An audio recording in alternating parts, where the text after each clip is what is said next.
Man I've toured thousands of miles with, Mr. John Gilligan. Let him hear it.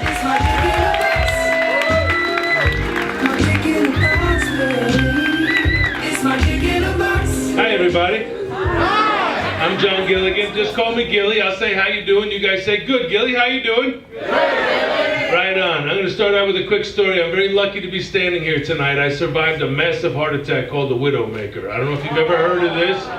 My heart collapsed because of a medicine called Chantix, and then blood wasn't getting pumped. I had a stroke. Chantix causes brain damage. I don't have a short-term memory the way you guys know one, which is pretty cool because I can't tell lies. I can't remember them. And then when I leave the house, if my wife is mad, by the time I get home, I don't remember why. She does though, right? Elephants never forget. Let's not be fucking judgy at a place called Hooters on Friday night, just for starters. Oh man, I've had to learn everything since the stroke. Like my wife has these faces she makes. There's 3 of them that indicate you're a fucking idiot. I don't know if there's any other married people in the room. The first one is the eye roll. Everybody gets that. It happens. My wife, just in case I'm not watching, she adds a noise like she has sawdust in her nostril. So I will know that it just happened. And then she throws my pet name around. Don't. That's my pet name. Don't. I can deal with the eye roll. My mother did it to my dad. My grandmother did it. I don't like the next one. The second one makes me feel like an idiot. It's the smirk. Right? That's just so humiliating. We were in Florida for a funeral and we went to get ice cream, and because of the heart attack I have one of those handicap things, so I parked in the handicap spot. I'm walking across the parking lot and I can feel somebody motherfucking the back of my neck. And I turn around, somebody in a car with a neck brace is wiggling a finger at me. You don't deserve that parking spot. I said, hold the fuck on me. You don't know me. I've had a heart attack. I'm a war hero. I served during the big one, Panama. Thank me later. I've had 8 knee surgeries and 2 back surgeries, a shoulder surgery and a stroke. I earned this parking spot. How'd you like to spend the rest of your miserable life wearing that neck brace? I'll come over and slap the shit out of you. My wife goes, right? And then my wife said, she's 87.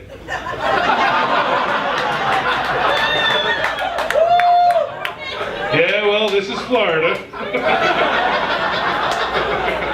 Everything goes there. I know that I have totally fucked up though when she just stops speaking to me and resorts to the slow double blink. Some people recognize that one. You Italian? That one means motherfucker. You say something so preposterous she can't get back to me in English. And she's educated, like I said. She has 2 master's degrees. She's a school principal. Somewhere along that 15 years they taught her this cute little head movement. That one means, oh really, dickhead. Where were you last night? Oh, me and Manfred went out and got a beer after the show at Hooters. A beer.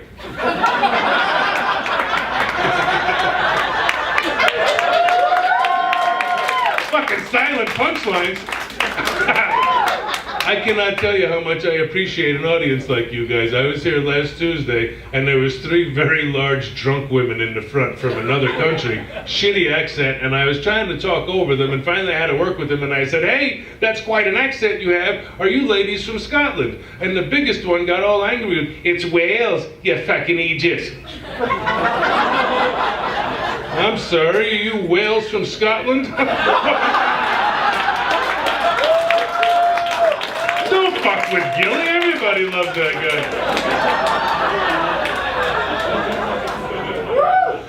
That reminds me, I have a neighbor from India who punches his wife in the head every night at 8 o'clock. On the dot.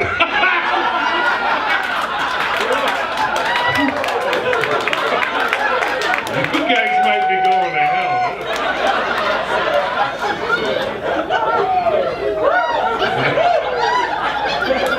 I'm so nervous, I want to win this jet ski.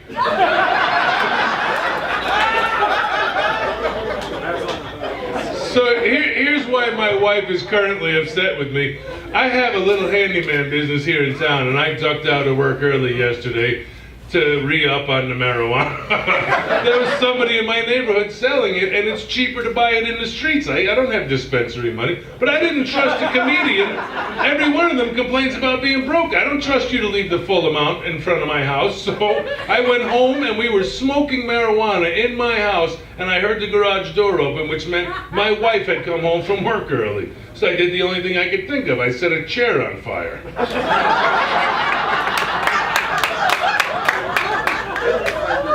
We've been married for 25 years. It's easier to explain a burning chair than daytime drug use with your loser comedian friends for the second time this week.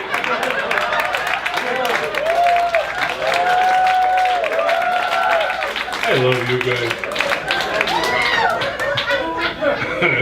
So, back in December, my wife took me, about that handicap parking thing, let me just throw this out there. I have a handicap plate on this car. If you can get one, you have to. It's not even for the parking. I can get anywhere in the park. It's for drunk driving. They never pull you over for weaving.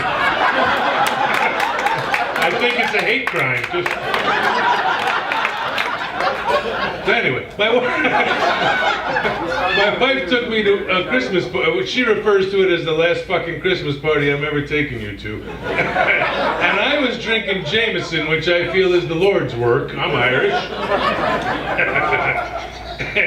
And I didn't know that if you have a stroke, maybe you shouldn't be doing shots of Jameson at a party because your tolerance is like down here. I found that out at a Christmas party in December.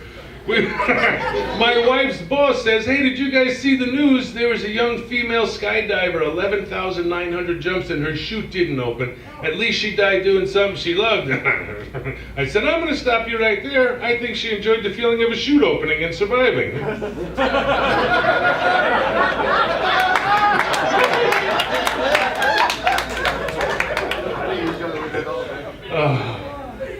Two quick little stories. We first got married. My wife thinks I'm insane. We first got married the winter of '92. It was brutally cold, and we had some ice storms. I called all my friends and said, come over, bring rum or pina colada mix. Fuck this weather. Let's have a party. I never thought to tell anybody to bring ice. I ran out of ice cubes and had to snap them off the clothesline. I ran out and had to snap them off the roof out of the window. People are drinking their drinks like, what is this? I was like, not asphalt roof shingles. I don't know why you have that fucking.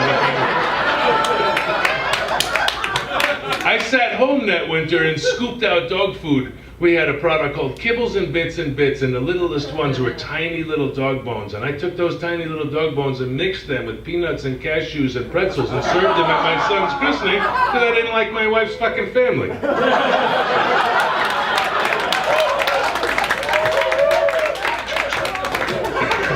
can't lie.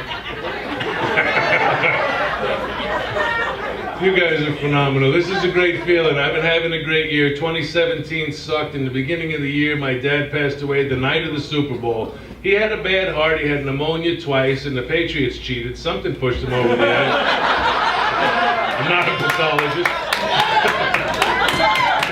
And then my dog got sick, one of my dogs, and he smelled like a dirty Band-Aid. I thought he was going to die. My daughter was going to Europe, and she says, please let me know how the dog is doing.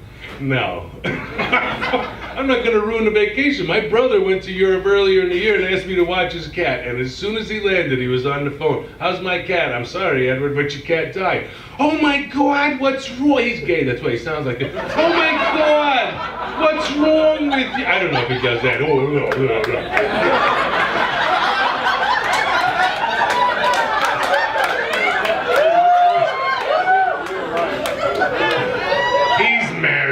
Having sex. What's wrong with you? You don't just say the cat's dead. You say the cat got out of the house and he's in a tree. And then I'll call you tomorrow and you say the cat got on the roof and things don't look so good. I'm sorry, I'm bitchy and I'm jet lagged. How's Dad doing? And I said, Dad's in a tree.